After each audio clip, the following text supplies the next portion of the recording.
Hello families, welcome back to my channel.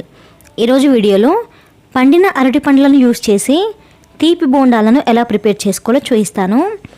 ఇంట్లో ఎప్పుడైనా అరటి పండ్లు బాగా పండిపోతే ఎవ్వరి వాటిని తినడానికి ఇష్టపడరు కదా. సో అలాంటప్పుడు ఆ అరటి పండ్లను పడేయకుండా ఒకసారి ఈ విధంగా తీపి బోండాలు వేసి చూడండి. చాలా చాలా టేస్టీగా ఉంటాయి. ఒకసారి ట్రై చేసి చూడండి. రెండోసారి కావాలని అరటి పండ్లు మిగిల్చుకుని మరి ఈ తీపి బోండాలను చేసుకొని తింటారు. మంచి బనానా ఫ్లేవర్తో మైదా కానీ పంచదార కానీ వాడకుండా హెల్దీగా గోధుమ పిండి అలాగే బెల్లంతో ఈ తీపి బోండాలు చాలా చాలా బాగుంటాయి. సో లేట్ చేయకుండా తీపి బోండాలను ఎలా ప్రిపేర్ చేసుకోవాలో చూసేయండి. ఫస్ట్ అయితే బాగా పండినవి 3 పెద్ద అరటి పండ్లను తీసుకోవాలి. చిన్నవైతే 4 అరటి పండ్ల వరకు తీసుకోండి. అరటి పండ్లు ఎంత బాగా పండినవి తీసుకుంటే ఈ తీపి బోండాలు అంత మంచి బనానా ఫ్లేవర్తో చాలా బాగుంటాయి. నెక్స్ట్ ఈ అరటి పండ్లను పైన తొక్క తీసేసి ఇలా ముక్కలుగా కట్ చేసి తీసుకోవాలి. నెక్స్ట్ ఈ ముక్కలన్నిటినీ మిక్సీ జార్లోకి వేసుకోవాలి. తర్వాత ఒక చిటికెడు ఉప్పుని వేసుకోవాలి. అలాగే ఒక పావు కప్పు తురిమిన బెల్లం వేసుకోవాలి. అలాగే ఒక 3 ఇలాచీలను వేసుకుని మిక్సీ జార్కి మూత పెట్టి ఫైన్ పేస్ట్ కింద గ్రైండ్ చేసుకోవాలి.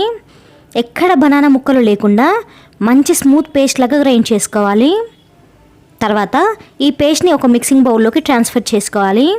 నెక్స్ట్ ఈ బనానా పేస్ట్లోకి 1.5 కప్పుల వరకు గోధుమ పిండిని కొంచెం కొంచెం వేసుకుంటూ బనానా పేస్ట్లో బాగా కలిసేలాగా విస్కర్తో బాగా కలుపుకోవాలి.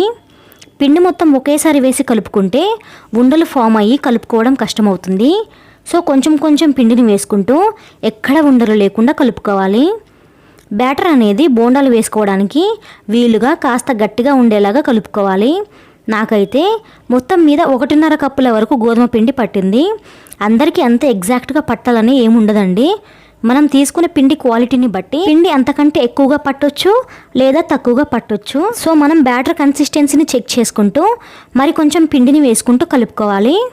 తర్వాత ఒక పావు టీ స్పూన్ వంట సోడా వేసుకుని బ్యాటర్లో బాగా కలిసేలాగా నీట్గా విస్కర్తో మిక్స్ చేసుకోవాలి. బ్యాటర్ని కలుపుకున్నాక ఒక 10 నిమిషాలు గిన్నెకి మూత పెట్టి పక్కకు ఉంచుకోవాలి. 10 నిమిషాల తర్వాత మూత తీసి పిండిని ఇక్కడ చూసిన విధంగా ఒక 2 నిమిషాల పాటు చేత్తో బాగా బీట్ చేసుకోవాలి. ఇలా బీట్ చేసుకుంటే బోండాలు స్పాంజీగా వస్తాయి. నెక్స్ట్ బోండాలని ఆయిల్లో ఎలా వేసుకోవాలో ఇక్కడ చూపిస్తున్నాను, జాగ్రత్తగా చూడండి. పిండిని బాగా బీట్ చేసుకున్నాక పిండిని డిస్టర్బ్ చేయకుండా ఎడ్జెస్ నుంచి కొంచెం కొంచెం బ్యాటర్ని తీసుకుని ఇలా చేత్తో మైసూర్ బోండాలు వేసినట్టుగా చిన్న చిన్న బోండాల్లాగా వేసుకోవాలి. బ్యాటర్ కన్సిస్టెన్సీని కూడా గమనించండి. పిండిని బోండాల్లాగా చేత్తో ఒత్తితే బోండాల్లాగా పడిపోవాలి. పిండి ఈ మాదిరిగా ఉంటేనే బోండాలు నూనె పీల్చకుండా రౌండ్గా వస్తాయి. పిండి పలుచగా అనిపిస్తే మరి కొంచెం గోధుమ పిండిని వేసి కలుపుకొని బోండాలు వేసుకోవాలి. సేమ్ ఇలాగే డీప్ ఫ్రైకి సరిపడా ఆయిల్ని బాగా వేడి చేసుకుని మంటను మీడియం ఫ్లేమ్లోకి అడ్జస్ట్ చేసుకుని నేను ఇందాక చూపించిన విధంగా చిన్న చిన్న బోండాల్లాగా వేసుకోవాలి. ప్యాన్లో ఎన్ని సరిపోతాయో అన్ని బోండాలను వేసుకుని మీడియం ఫ్లేమ్ మీద మంచి కలర్ వచ్చేంత వరకు ఫ్రై చేసుకోవాలి. పొరపాటున మంటను హై ఫ్లేమ్ మీద ఉంచి బోండాలు వేసి ఫ్రై చేశారంటే బోండాల పైన కలర్ చేంజ్ అవుతుంది, కానీ లోపల పిండి పచ్చిగానే ఉంటుంది. అందుకనే చిన్న మంట మీద బోండాలను కాల్చుకుంటే లోపల పిండి కూడా చక్కగా ఉడుకుతుందన్నమాట. బోండాలను కలుపుకుంటూ ఫ్రై చేసుకుంటే ఈవెన్గా అన్నీ ఒకటే రంగులో చక్కగా కాలుతాయి. ఇక్కడ చూడండి, బోండాలు ఎంత చక్కగా మంచి గోల్డెన్ బ్రౌన్ కలర్లోకి వచ్చాయో. ఇలా మంచి కలర్ వచ్చాక వాటిని ఆయిల్లో నుండి తీసి వేరే ప్లేట్లోకి వేసుకోవాలి. ఈ తీపి బోండాలు ఆయిల్లో వేగేటప్పుడే మంచి సువాసన వస్తాయండి.